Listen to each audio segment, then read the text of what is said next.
Bismillahirrahmanirrahim. Assalamualaikum warahmatullahi wabarakatuh. Selamat pagi kepada semua pelajar geografi tingkatan 3. Okey ya, jadi untuk minggu ini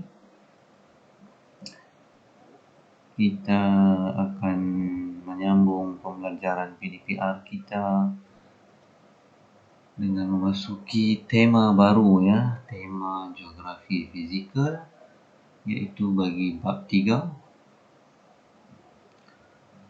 berkaitan pengaruh persekitaran fizikal terhadap kepelbagaian tumbuh-tumbuhan semula jadi dan hidupan liar. Okey ya, jadi untuk bahagian tajuk ini, pembelajaran ini akan saling kaitan ya di antara tajuk-tajuk yang pernah kamu belajar di tingkatan 1 dahulu. Okey? Okey, jadi objektif pembelajaran kita pada minggu ini adalah mengenal pasti faktor persekitaran fizikal yang mempengaruhi kepelbagaian tumbuh-tumbuhan semula jadi dan hidupan liar,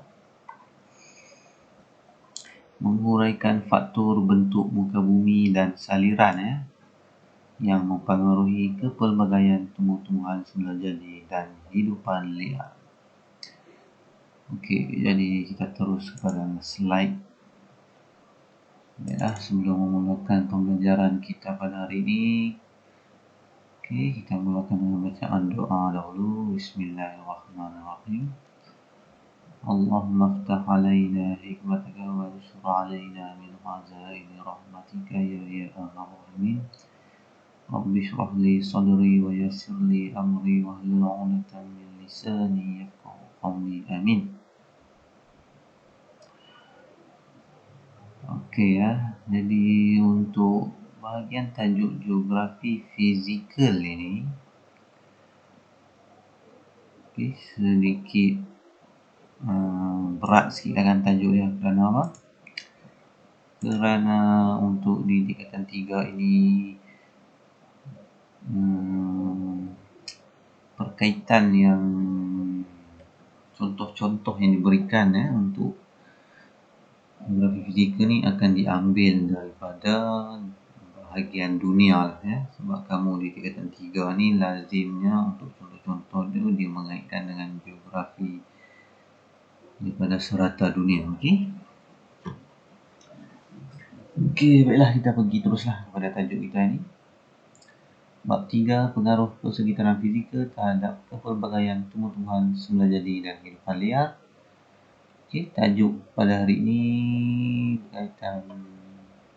Okey, kita tengok dahulu untuk yang pertama. Okey, di antara faktor-faktor persekitaran fizikal yang kita akan lihat pada hari ini yang mempengaruhi kepelbagaian tumbuhan dan hidupan liar. Okey, faktor-faktornya ialah, contoh yang pertama ialah bentuk muka bumi. Okey, faktor bentuk muka bumi ini, jadi kalau kamu ingat di tingkatan 1 dahulu kita telah belajar contoh-contoh bentuk muka bumi yang selalu ada di sekeliling kita ialah contohnya apa dia? Yang pertama ialah tanah pamah, tanah tinggi, okey, kemudian pinggir laut. Itu adalah contoh-contoh bentuk muka bumi, dan pecahan bagi huraian-huraian bagi setiap bentuk muka bumi itu pun kamu kena ingat semula daripada tingkatan 1 dahululah untuk memudahkan pembelajaran kita ni. Okey, kemudian saliran. Saliran ni berkaitan dengan kawasan yang menakung air lah kan. Okey, contohnya seperti sungai, tasik, kolam. Okey. Kemudian tanah. Okey, tanah ini berkaitan dengan lapisan luar di permukaan bumi, iaitu tanah lah kan. Itu pelbagai jenis tanah yang kita akan lihat nanti. Dan satu lagi ialah iklim. Tetapi untuk minggu ini kita akan lihat 2 faktor dahulu lah kan. Minggu depan pula kita sambung lagi 2 faktor kerana terlalu banyak dia punya huraian untuk setiap faktor tu, jadi terlalu banyak masa yang perlu kita ambil kan. Okey, perlahan-lahan lah. Okey, seterusnya Okey, faktor yang pertama itu bentuk muka bumi. Macam mana bentuk muka bumi yang berbeza akan mempengaruhi jenis tumbuhan dan juga hidupan liar. Kan contohnya di tanah pamah hidupan liarnya lain, kalau tanah tinggi hidupan liarnya lain. Kan? Di laut lain pula hidupan liarnya, begitu juga dengan tumbuhan berbeza mengikut bentuk muka bumi. Okey. Bentuk muka bumi ini ialah merupakan bentuk semula jadi bumi yang mempunyai kepelbagaian ciri serta ketinggian permukaan daratannya yang diukur dari aras laut. Okay, contoh. Okay, dalam gambaran yang diberikan ni ialah tanah tinggi di Ladakh. Okay, kawasan tanah tinggi. Okay, kawasan tanah rendah Manchuria. Okay, dataran dan cerun bukit di Pulau Jawa, Indonesia kan. Okay, Manchuria ni tanah rendah tu ialah suatu kawasan di sekitar negara China, dan bagi Ladakh pula ialah sebuah daerah juga di India. Okay. Itu adalah contoh di serata dunia berkaitan bentuk-bentuk muka bumi. Okey. Okey, saliran ni pula ialah kawasan tadahan air yang merujuk kepada ciri-ciri pola aliran sungai dan cawangannya. Saliran juga merupakan kuantiti air yang mengairi sesuatu kawasan. Okay. Sungai, tasik, kolam kan. Okay. Contoh di Belgium. Okay. Dia tunjukkan sebuah sungai yang mengalir di sebuah bandar. Okay. Kiri kanannya adalah pertempatan. Mississippi. Okay. Sungai Mississippi yang berada di negara mana ni? Mississippi, okay? US lah kan, Amerika Syarikat. Okey. Contoh bagi saliran tu ya. Kemudian iklim. Iklim pula merupakan keadaan cuaca yang merujuk kepada kombinasi beberapa elemen dalam tempoh yang panjang di sesuatu kawasan. Okay. Iklim ni kombinasi elemen apa? Contohnya elemen hujan, suhu, angin. Okay. Gabungan aspek-aspek itulah yang mewujudkan iklim, cuaca dalam tempoh yang panjang. Kalau tempoh yang pendek kita panggil apa? Kalau tempoh yang pendek kita panggil cuaca lah kan. Tempoh yang panjang kita panggil iklim.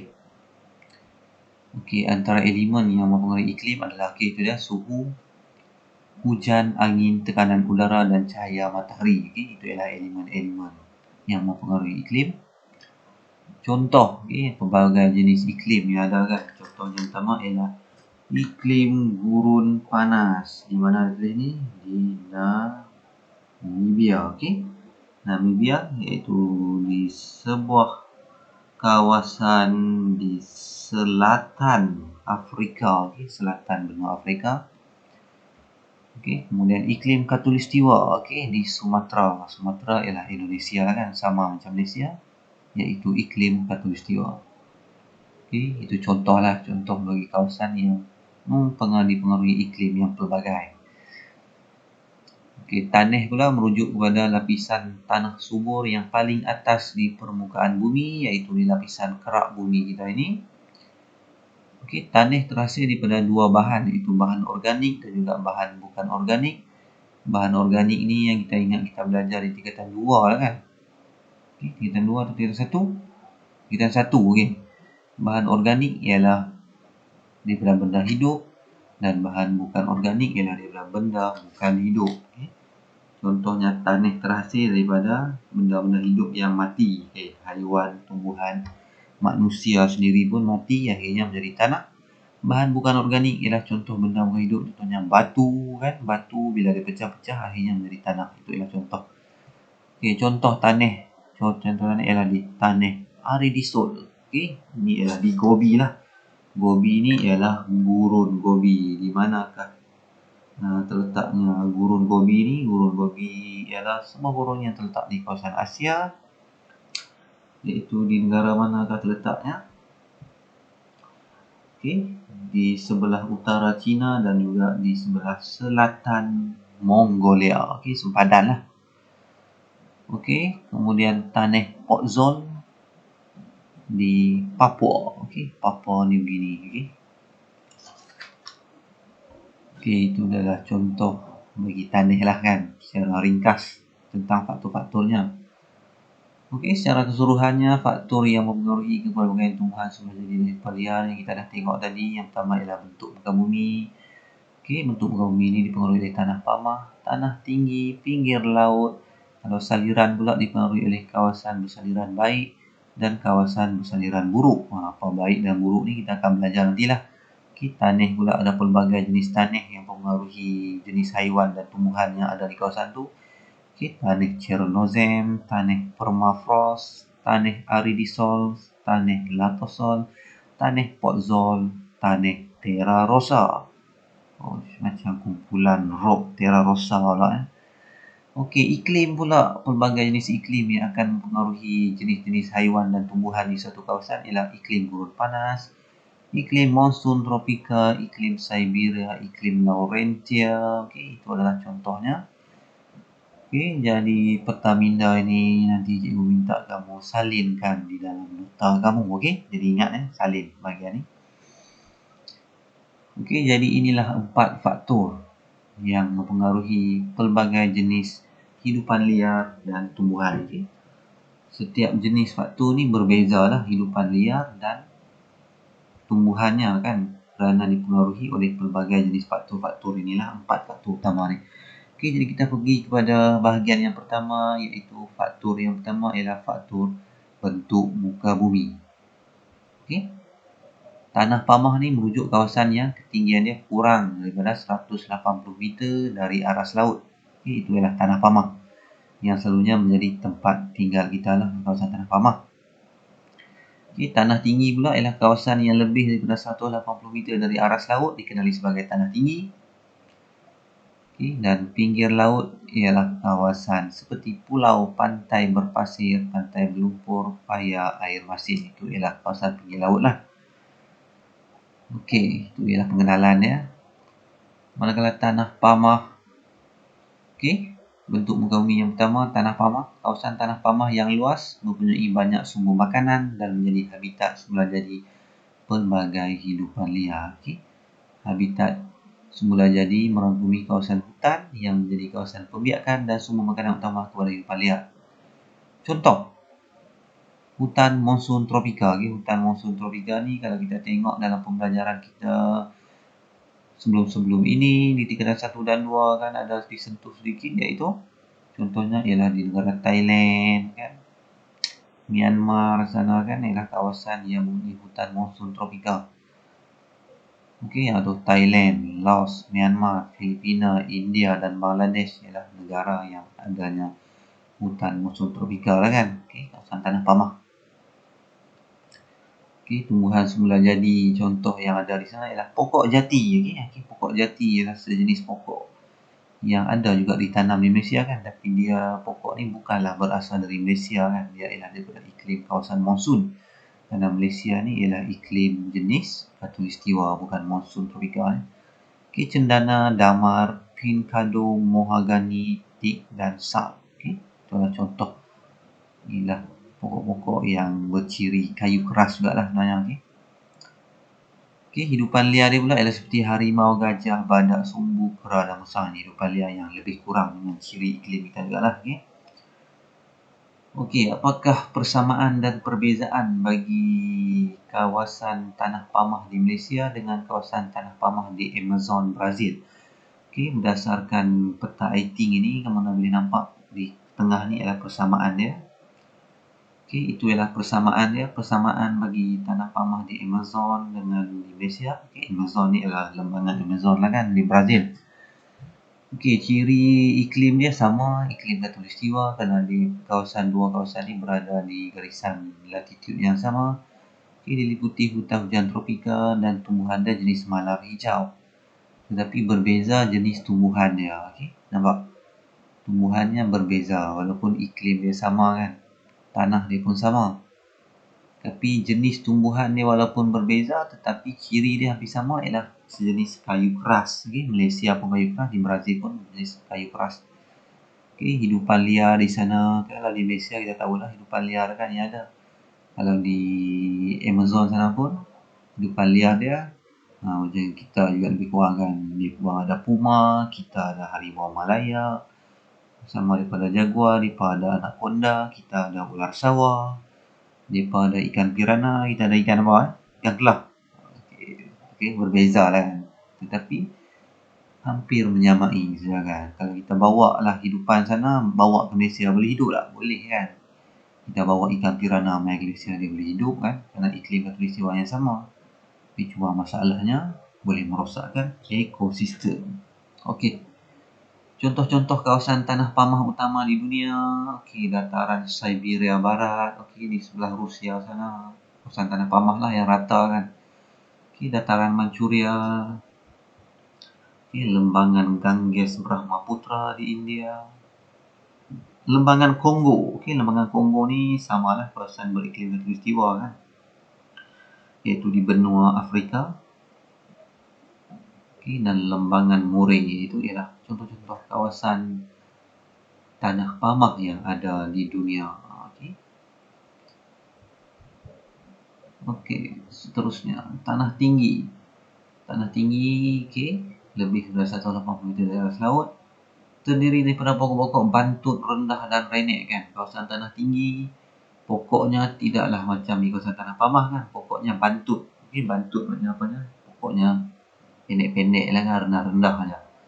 Renek, pokok dia tak boleh membesar dengan macam di tanah pamah kan. Kerana di kawasan tanah tinggi ni dia terhadnya dari oksigennya terhad, okay, cahaya matahari dia berbeza, okay, tekanan udaranya berbeza, jadi pokok pun jadi berbeza.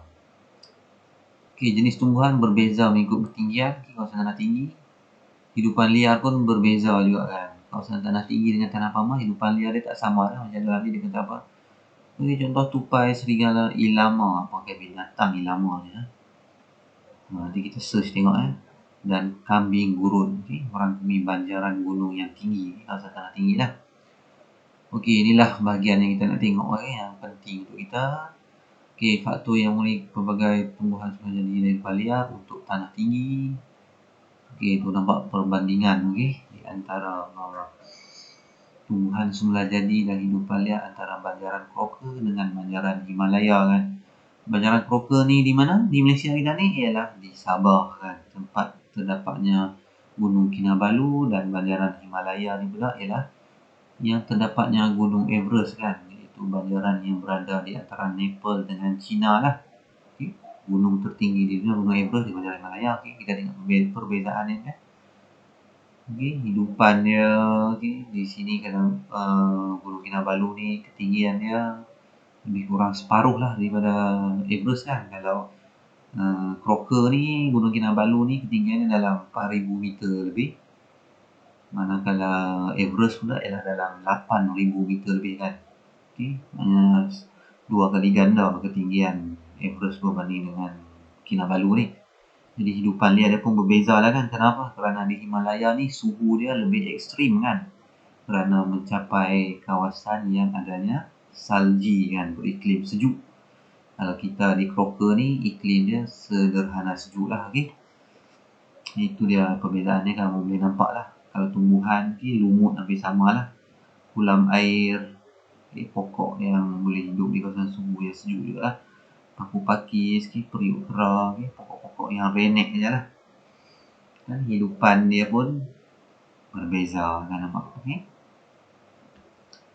Banyak jenis hidupan yang kita tak kenal ni kan, yang kita pun tak pernah dengar. Okay. White-head trogon, benda lah ni. Beruang madu kita pernah dengar lah kan. Katak pokok, katak lah biasa kita tahu. Okay. Leopard cat, harimau akak. Okay. Binturong, binturong haiwan yang dia macam musang juga kan, tapi besar-besar. Okay, di luar negara ni haiwan-haiwan dia kamu boleh rujuk dalam buku teks kamu ada ya, gambar-gambaran ni diberikan contoh-contoh haiwan ni. Okay. Okey, 5 jenis haiwan yang menakjubkan di Himalaya. Tetapi malangnya video ini cikgu tak dapat play kan. Kita sangkut di situ. Cikgu tak tahu kenapa. Okay, jadi kita skip je lah slide ni.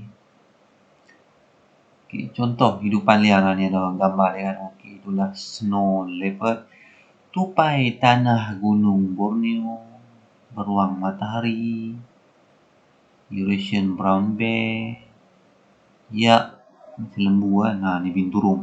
Dia macam musang lah, dia besar-besar lah. Okay, rhesus monkey, white-head trogon, ialah jenis burung rupanya. Okay, inilah contoh bagi hidupan liar di tanah tinggi.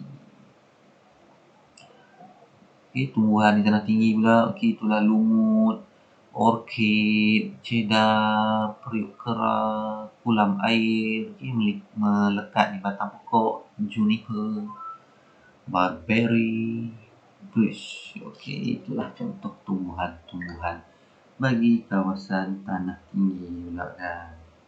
Okay. Jadi seterusnya, okay, kita tengok pinggir lautnya. Okay, sebentar kita tengok dulu slide dia sampai mana lah. Okay. Untuk pinggir laut ni kita akan tengok pada minggu depan lah ya. Minggu depan kita akan tengok. Jadi kita stop sampai sini dulu kan. Okay. Untuk bahagian ni kerana banyak lagi slide je boleh mana. Sampai ke 38. Okay. Okay, nanti kita akan tengok pada minggu depan lah. Untuk minggu ni kita stop aja lah. Okay, kalau terlalu banyak berat sangat untuk kita masukkan di dalam memori otak kita lah. Okay, jadi kita pergi pada buku teks kamu lah. Okay, jadi kita rujuk pada sini.